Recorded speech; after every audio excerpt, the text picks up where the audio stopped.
Kota adalah satu penghinaan terhadap agama dan akal rakyat. Ia umpama membalut najis dengan serban. Tampak suci luar tapi busuk dan jijik di dalam. Perisai kepada kerakusan Abdak di Putrajaya.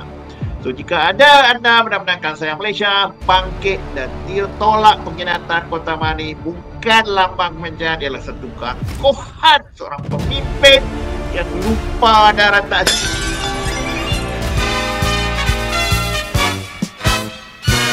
Assalamualaikum.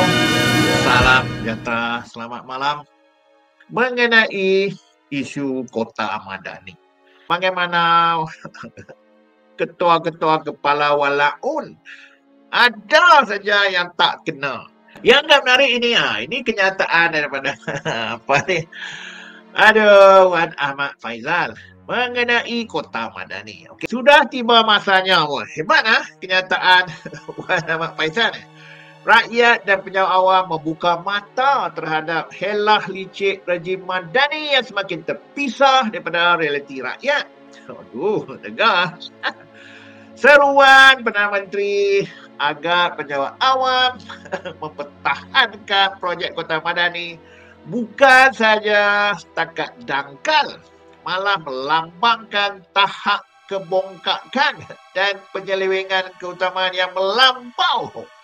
Di saat hospital kehabisan ubat, sekolah daif nanti roboh dan harap bagar makin naik menggila, Anwar Ibrahim memilih untuk menabur berbilion ringgit ke atas sebuah monumen ego yang langsung tidak memberi manfaat kepada rakyat. Masya Allah, apa dengar apa benda Kota Madani ni? Dia tak baca, dia tak tahu. Kota Madani untuk 10,000 unit rumah pejabat awam. Dia nak letak kat situ 30,000 orang nak duduk kat situ. Bukan membazir. Dan mereka ni pun bukan nak bagi free pun, mungkin ada nak jual kepada pesara-pesara apa semua. Tapi tengok. Nampak tak? Monumen yang langsung tidak memberi manfaat kepada rakyat marhain. Rakyat pejabat dihargai, diberi rumah yang selesa, ada hospital, ada sekolah vertikal, apa benda. Bukan pembangunan, bukan kemajuan, ialah pembaziran berselindung di sebalik retorik Madani yang hilang makna. Saya tak tahulah. Orang seperti Wan Ahmad Faizal boleh sampai pilih setahap walaun ya. Menggunakan Madani untuk justifikasikan pembinaan Kota Madani adalah satu penghinaan terhadap agama dan akal rakyat. Apa nak saya baca kan? Ia umpama membalut najis dengan serban. Masya Allah. Tampak suci luar tapi busuk dan jijik di dalam. Apakah ini yang dimaksudkan perjuangan reformasi? Apakah ini wajah sebenar kerajaan kononnya prihatin rakyat, meminta pejabat awam setia bukan pada negara? Tetapi kerakusan politik projek vaniti seorang Perdana Menteri yang obses dengan kerajaan pribadi. Kepada pejabat awam yang kepada pejabat ini menjadi tulang belakang negara, sedarlah seruan ini bukan untuk pertahankan negara, ia adalah isyarat jelas untuk menjadi perisai kepada kerakusan Abdak di Putrajaya. So, jika ada anda benar-benar sayang Malaysia, bangkit dan tolak pengkhianatan Kota Mani bukan lambang kebencian, ialah satu keangkuhan seorang pemimpin yang lupa daratan. Aku tergeleng kepala Wan Ahmad Faizal. Dengar sekali, apa sebenarnya yang inilah pembangunan Kota Madani ni. Saya tak boleh blend Kalau kalian faham, kita tengok. Kalau kita ada akal yang normal bagi saya kita ada masalah pun. Ya, dibangunkan oleh Putrajaya Holding, tapi yang akan mendapat manfaat penjawat awam, pesara penjawat awam, duduk satu perumahan. Apa yang tak untung lagi? So, nak membazir apa? Bukan daripada dapat free pun, dapat bayar juga kerana yang beli tu. Tapi itulah.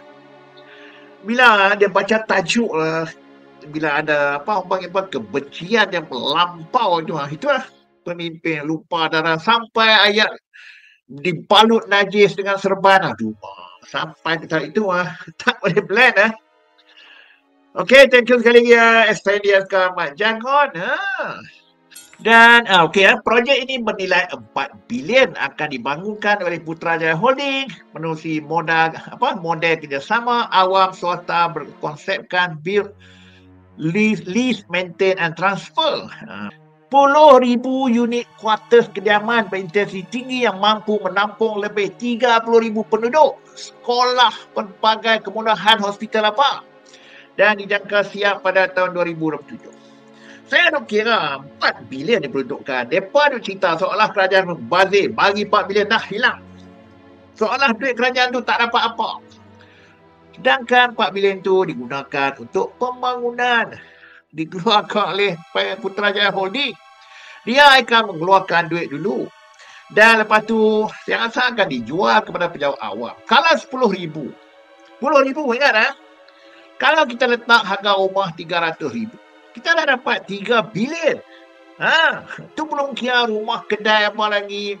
Mungkin kerajaan akan support buat sekolah, dana pendidikan, buat hospital, buat KKM, buat taman. So ini adalah satu konsep untuk rakyat Bahrain. Dan kita kena fikir, penjawat awam, siapa? Berapa persen? Orang Melayu semua ni. Dan kita kena ingat penjawat awam ni, walaupun kita tak ada, tapi ada abang kita, adik kita, kakak kita, saudara mara kita, sepupu sahabat kita patutnya bergembira lah dengan apa yang kerajaan buat untuk mereka.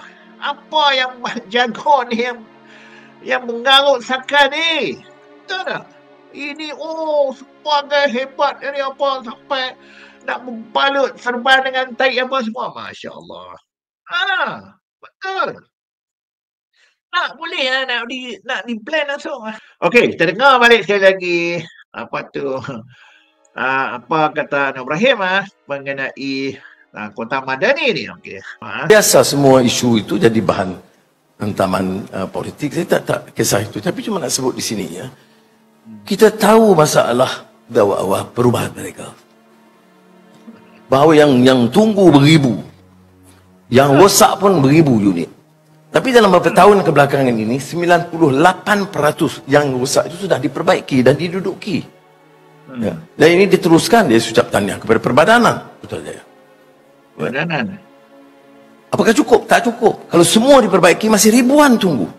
Dan kalau kita unjuk untuk keperluan tahun-tahun akan datang, puluhan ribu. Maka sebab itu, bila ada usul untuk membangunkan kota yang baru ini, bukan saja kita siapkan fasa pertama 3,000 unit perumahan pejabat awam, fasa kedua melengkapkan 10,000 unit untuk memenuhi keperluan mereka. Tetapi bukan saja rumah macam rumah biasa, biar kita beri satu keselesaan yang luar biasa. Sekolahnya dekat, masjidnya, gimnasiumnya, tempat permainan, hijaunya, semua diambil faktor satu kota yang moden, yang madani. Dan ada juga sekarang cadangan supaya kereta itu di tingkat bawah dan di tingkat penghuni itu hampir tidak ada kenderaan. Jadi semua dalam 10 minit, 15 minit perjalanan. Jadi kota yang agak moden, konsep yang baru, tetapi juga meletakkan, mengasaskan kepada nilai.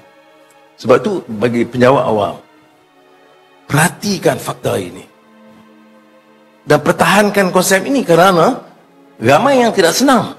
Entah dia mewakili kontraktor lain ke, ataupun yang lain-lain, saya tahu kepentingan. Tapi saya tidak faham mengapa tidak boleh dukung. Apalagi kerana Perbadanan mampu mengurus sendiri tanpa beban daripada kerajaan secara langsung. Jadi tentulah ada pertimbangan komersial sedikit, kedai-kedai dan sebagainya.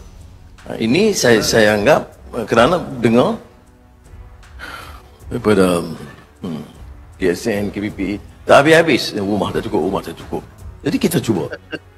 Jadi saya harap rakan-rakan, kalau mau kita berikan penjelasan, biar Perbadanan datang bagi, kalau perlulah jabatan-jabatan, kerana ramai yang juga akan yang lebih muda yang tunggu peluang menyewa ataupun menduduki rumah atau membeli, sekurang-kurangnya ada ruang dan dapat lihat.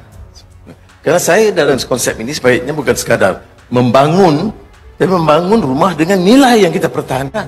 Ini kita bercakap soal konsep madani di sini, lebih daripada rumah, kita pakai rumah paksa biasa. Tak kena. Itu percubaan kita.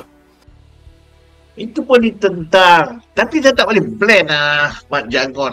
Apa kai dia rosak.